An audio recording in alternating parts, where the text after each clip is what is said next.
This is Join Us in France, episode 194. Bonjour, I'm Annie, and Join Us in France is the podcast where we talk about France, its many quirks, its history, its language, and of course, destinations in France you want to learn about because hopefully you'll be visiting soon. On today's episode, let's talk about Paris neighborhoods where I would rather not stay, or book a hotel, rent an apartment.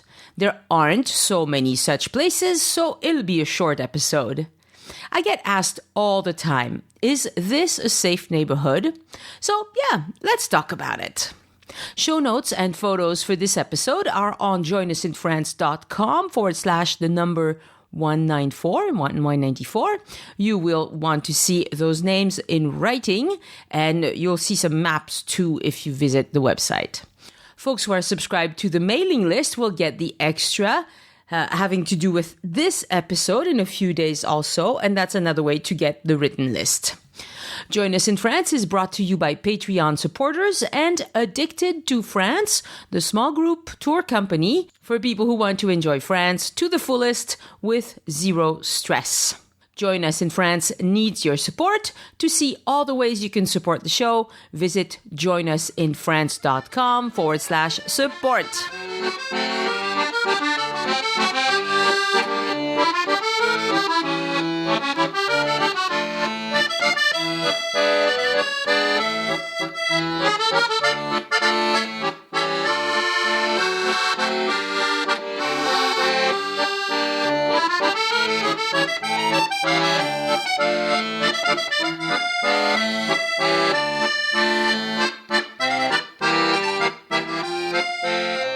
Last summer, our family went on vacation to the US. We live in France, so we vacation in the US. You know, it's the opposite of what most of you do.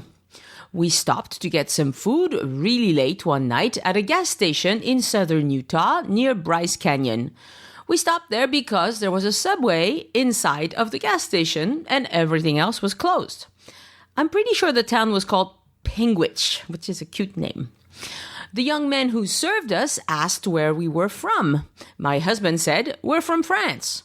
He likes to say France because, being an American, born and raised, he gets a reaction when he says he's from France because he certainly doesn't sound French when he speaks English. The kid behind the counter didn't give us the normal retort, "Really? You don't sound French." But instead, he surprised us by asking us a really serious question. Is it true that in France, some places are so dangerous that even the police can't go there? I had heard of the no-go zones starting in 2015, so I guess that's where he got that from. Conservative media in America likes to make France sound like a scary socialist ghetto. And I'll let you in on a secret. French left-wing media likes to make America sound like a pretty nasty place to live also. So I guess we're even or something. Safe is a loaded word, and it means different things to different people. So let me try to narrow it down. I'm going to talk about places where I would not be comfortable booking a hotel or renting an apartment in Paris specifically. I might still want to go in broad daylight, but not a place where I'd go back after dark at the end of a day. When I get back to my hotel at night after a long day of touring, I don't want to be walking through areas where I feel tense and where my brain is telling me that that's a place where bad things could happen. Of course, my comfort level is probably different than yours, but I bet we have more in common than not. Fear reactions are not based on actual danger most of the time. They are based on what our brain tells us. I've had huge fear reactions to plastic spiders at Halloween. No real danger, but I got really scared all the same. So I do know that some places I will list are safer than I make them sound, but I think feeling unsafe is not a good way to spend a vacation, so I will advise that you avoid them anyway. There aren't too many neighborhoods where I wouldn't want to stay in Paris, but it's a big city and not all of it is unicorns and rainbows. I know, that's a shock, but it's the truth. I give you the names and you can look into it and decide for yourself what you want to do. And of course, feeling safe depends on what you're used to at home. If you live in a big American city, you've probably seen your fair share of dicey neighborhoods. You're used to them. I mean, graffiti, groups of guys standing around doing nothing in particular, other than possibly conducting funny business. That's nothing new to you. People acting nervous, people looking angry, drunks, people being down and out. You've seen it all. But if you live in a rural area, as I do, we're used to predictable and controlled environments, and all that grime and roughness may be unsettling to you. I get that. It may or may not be dangerous in reality, but it can make you and me nervous, and I don't want that. It also depends on who you are. I'm a 50-something female. I often go places alone. My risk isn't the same as yours. I can't outrun or outpunch anyone. That's a fact. Generally speaking, younger women are at the highest risk, even if they can run off, and the younger males are at the least risk besides getting pickpocketed. When I read comments online of people who say, "It's perfectly safe, you're exaggerating," it's always some buff male saying that. Dudes going places alone do not get near as much grief as women do. That's also a sad fact. But to go back to my opening story, I do have to tell you that no-go zones in Paris are not a thing. I won't lie and pretend that everyone is welcomed with open arms in every neighborhood in France. France has public housing projects, as does America. They are densely populated, poverty-stricken, unpleasant, and sometimes, especially at night, dangerous. But calling them no-go zones is an exaggeration. Most of these scary areas are outside of the Paris Belt Road. That's the ring road for cars around Paris. The worst ones are in a department called Saint-Denis. There are also projects around Paris that are not so scary. When you're French and you listen to the news every day, you know the names of the nasty ones because they keep coming up. Shootings, stabbings, gang wars, drug busts, prostitution, cars burned. We hear about them all the time. But you are not French and you don't listen to French news. So what can I tell you that will be helpful and not so complicated that you'll tune me out? There are 160 or so housing projects scattered all over the outside of Paris. We call them zones urbaines sensibles, or ZUS. We also call them les banlieues. I could name them all, but you'd fall asleep. And so I will give you an official map in the show notes. That's joinusinfrance.com/194. But you don't need to know all the details. I think this is an area where a blunt, overly general piece of advice is warranted. You should not venture into housing projects, not in the daytime, and definitely not to go back to at the end of a day of touring. They are not good places to be for tourists in any country. Would you send tourists to the projects near your city? I wouldn't either. The thing is, 2 blocks away from those housing projects, life is back to normal. You'll find people holding regular jobs. It's not scary at all. It's not as rich as the places where Elise and I tell you to go in the middle of Paris because they are so lovely. But those are decent places to live for regular French people. Most of the area outside of the Belt Road is fine. I've visited family there many times, but you won't be able to tell because you don't have the background information. So some of you will say, "But I've stayed outside of the Belt Road and it was fine." I believe you, but I am making general recommendations to a broad audience here, and I think the best way to simplify things is for me to say, do not book a hotel or an Airbnb outside of the ring road around Paris. Le périphérique is what we call it. I can't think of any major tourist attractions that would take you close to such housing projects other than the Basilique Saint-Denis, the Saint-Denis Basilica. The area right around the Basilica is fine. It's ethnic, but it's nice in the daytime. But you go a couple of blocks away or a few hours later, and it's unsettling. I'm not saying it's necessarily dangerous, but it is unsettling, and I've experienced it myself. My first cousin's son and his girlfriend used to live near the Saint-Denis Basilica when they were both students in Paris. They've since moved away, and they report that they have not missed the neighborhood. Nothing scary ever happened, even to the young lady who I'm sure does not cover from head to toe to go out in the summer, but she was relieved not to have to deal with the stairs anymore. If you want to see the Saint-Denis Basilica, take an Uber.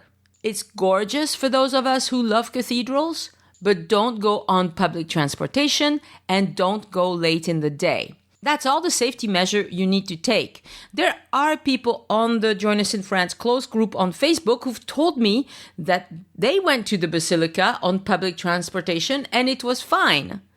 If they had taken a wrong turn, it might not have been. So don't chance it.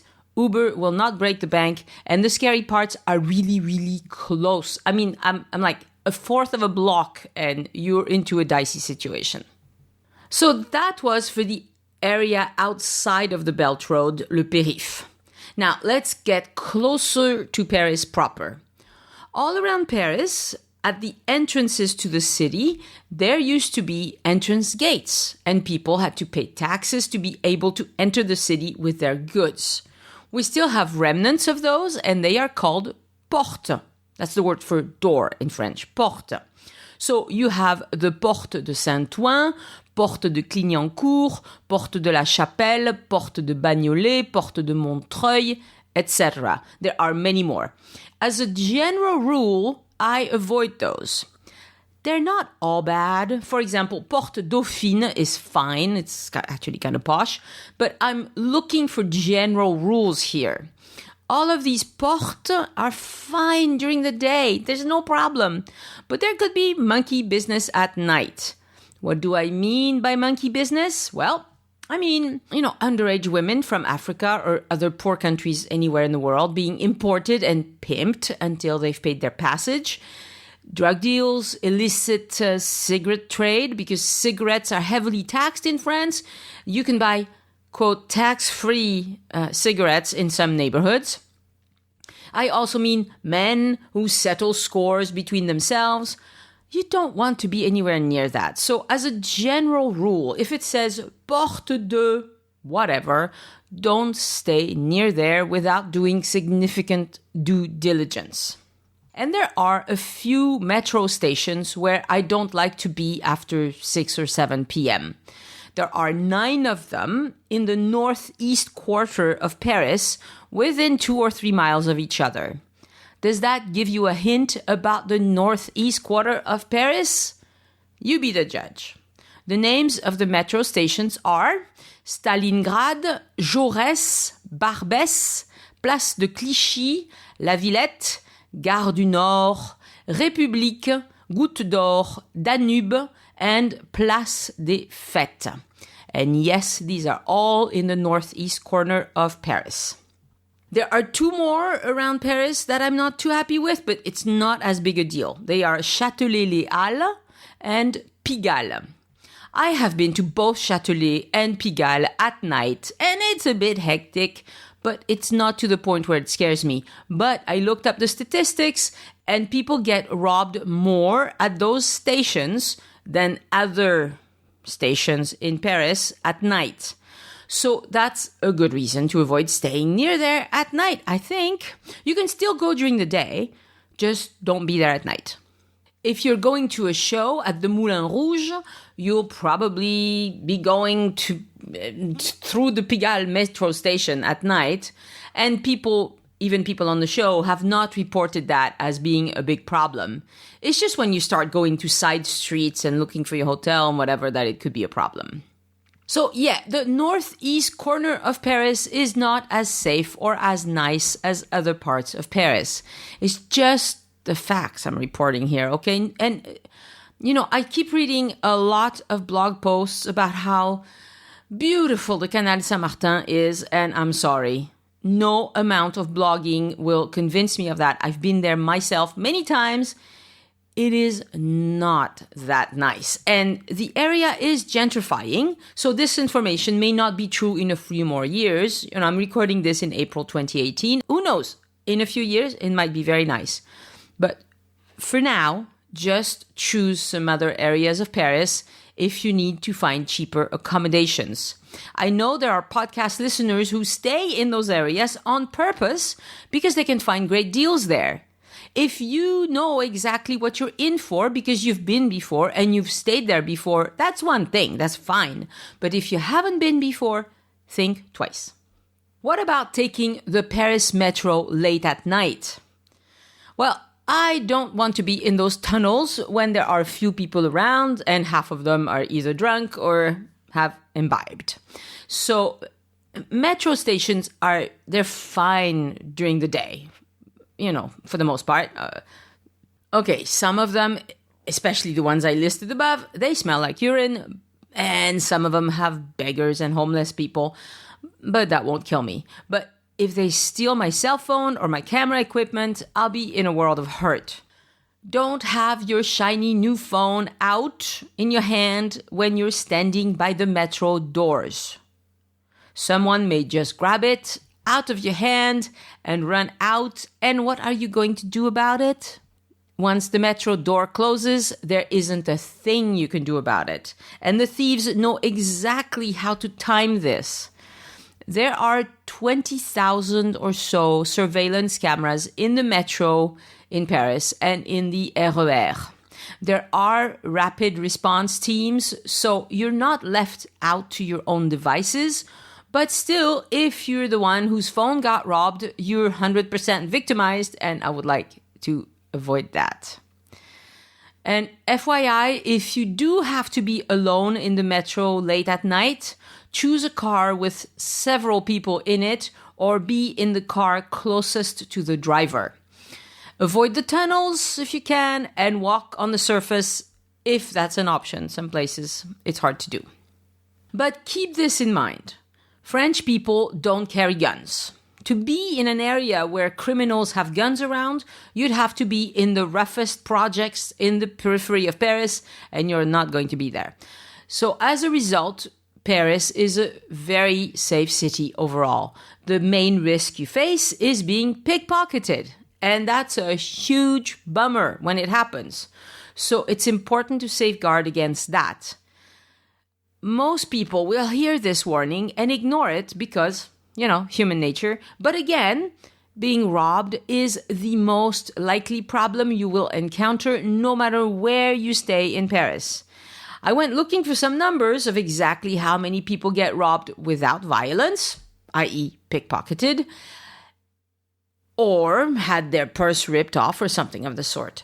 According to my source, which is an official document from the Ministry of the Interior dated 2016, in Paris, there were about 140,000 street thefts reported that year. And they report that the number is increasing by 10% year over year, which is alarming, and the report points that out very strongly. And those are the thefts that get reported. I bet most foreign visitors don't even bother to go to the police because it won't do any good. French people will report such petty crime because to replace your ID or your car papers or something, you will have to get a police report, a copy of a police report, and it makes things a lot easier.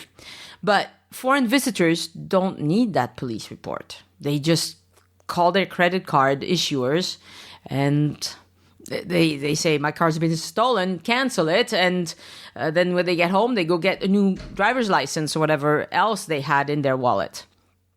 By comparison, the number of homicides in France in the whole country for a whole year is under 900. So we have a population of over 67 million. So the odds of getting killed are teeny tiny, thank goodness. Much less than most American cities, by the way. So if you go by the numbers, it really doesn't matter where you stay in Paris. The odds are infinitesimal that you will get killed. You know, small favors. But you don't want to spend your vacation time being worried about the place you go back to after dark. So that's my whole point. So I hope you get the gist of this. Protect yourself against pickpockets. Don't stay outside the Belt Road. Avoid areas called Porte and a few metro stations that I've mentioned in the northeast corner of Paris. Beyond that, don't sweat the small stuff too much. If you want to get familiar with how I protect myself against pickpockets, and there are several steps you can take, listen to episode 154 called How to Protect Yourself from Pickpockets in Paris. We've talked about safety in France before on the podcast, as in how do you stay safe if you happen to be near a terror alert. We even have a listener who was in Nice when the truck attack happened. You can find that episode if you search for getting caught in a terror attack in France on the Join Us in France website. You'll find it, and it's fascinating. I woke up this morning as I write this to report of a truck attack in Canada, which is so sad. You know, no place is immune, unfortunately. The attack in Canada, this one, doesn't seem to be related to the Middle East in any way. But you know what? If you get killed, whether it was by white supremacist or a religious fanatic or someone who has a grudge against your employer, it doesn't matter why these people turn into murderers, does it? I don't think it does. But if you want to mitigate and learn how to handle terror attacks that can happen in France also, listen to episode 50, How to Stay Safe in France, and episode 92, Making Sense of Terror Attacks in France. So to conclude, these are the things that I do in preparation. I get asked if places are safe all the time, and honestly, I can't predict my future, let alone yours. But I do know that if you do diligence, that's hard to say. If you do diligence, you can mitigate the risks and put yourself in a more advantageous position. Don't go to the areas that are unsafe at night, as listed in this episode.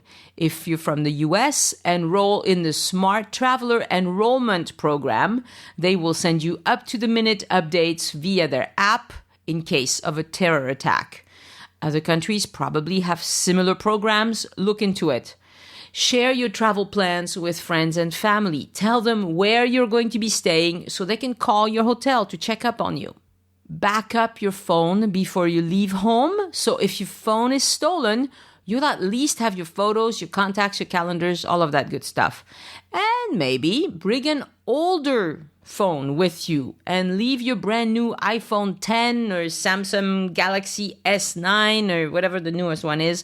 Leave those at home because most of us have a collection of older phones by now, don't we? I mean, maybe they don't hold their charge as well.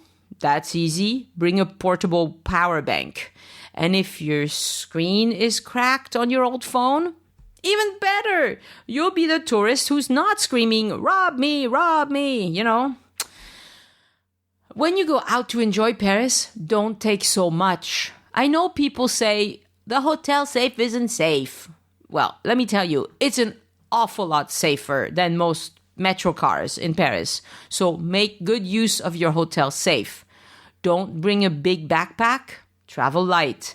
And ask yourself, what are the consequences if this wallet or bag gets stolen? Then keep only what's absolutely necessary for that day inside. I don't love doing episodes like this full of dire warnings because it might give you the wrong impression. But one thing is for sure, when you listen to the Join Us in France Travel podcast, you're not going to get Paris syndrome. Do you know what Paris syndrome is? Apparently it's a thing, but I've never met anybody who had it. It's when people have read so many beautiful things about Paris that when they actually visit, they're shocked and they don't even want to leave the room anymore because they saw a garbage can or poop on the street or something, you know. You can't get Paris syndrome if you listen to Join Us in France because I tell you like it is. But I really don't want you to stay in parts of the cities that have more theft and that will make you feel unsafe, even if they're not truly unsafe. There are many cheaper hotels that are not in the northeast corner of Paris and the few metro stations I've listed. You have safe choices even if you're on a budget and if you can afford to stay in the more central areas of Paris, where typically you can pay, $140 to $180 per night. Some of them, it goes up from there. Look for our hotel recommendations. That's joinusinfrance.com/hotels. Thank you, Thomas Bainham, for pledging to support the show on Patreon this week. And my thanks also to all the other patrons who support the show month after month. Thank you for giving back. To support the show on Patreon, go to patreon.com/joinus, Patreon. Join us, no spaces or dashes. Because of what you learn here, French people you encounter will look at you like, this tourist has a clue. How refreshing. So thank you for listening. And I trust that eventually, with enough generous donors who support the show because they want to, and well, not because they have to, it will turn into an occupation that generates a decent wage for both me and Elise. We're not there yet. But I trust we'll get there because we're here for the long haul and because new people join the group of patrons every week, which is encouraging. To see all the ways you can support the show, please visit joinusinfrance.com/support. A quick update on the train strike. It's still going on and it shows no sign of stopping. Macron, our president, will not let it go because politically as well as financially, he has to achieve results. His predecessor, François Hollande, talked the talk of reform and always backed off, which emboldened the folks who run such strikes. These are reforms that are long overdue in most French people's opinion. Even people who work at the SNCF are fed up with all the strikes. I've talked to two, and they both say they never strike themselves and wish this would all go away. But it's not going to go away because the minority of union members who make the decisions hold a lot of power by law. They shouldn't hold that much power, but that's another conversation altogether. The real test is going to be if the strike goes into July and August. Now, that would be unprecedented, and it would show that they mean business. I don't think it's going to happen. But for now, my advice is you keep traveling around France without the train and avoid Air France because they are also striking an awful lot these days. I told you in episode 189 about train strikes in France. That's always how it works. Once one major transportation company gets started, the others follow. So sometimes the SNCF starts it, sometimes Air France starts it, but they're birds of a feather. Other than that, the weather is still glorious.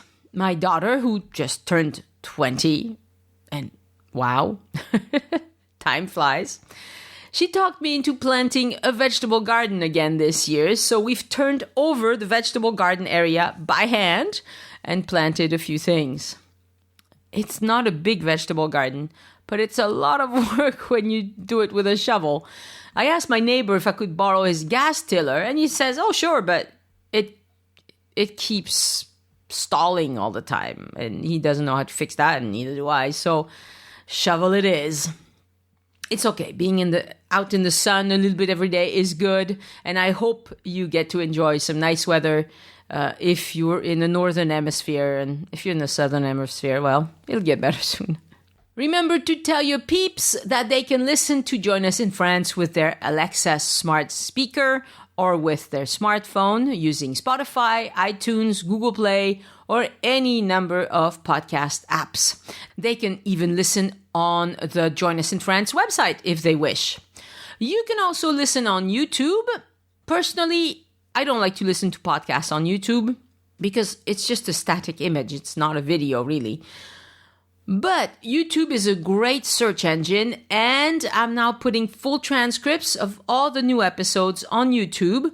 So you still get the static image, but you can see the text of what we say scrolling by with the proper French and everything.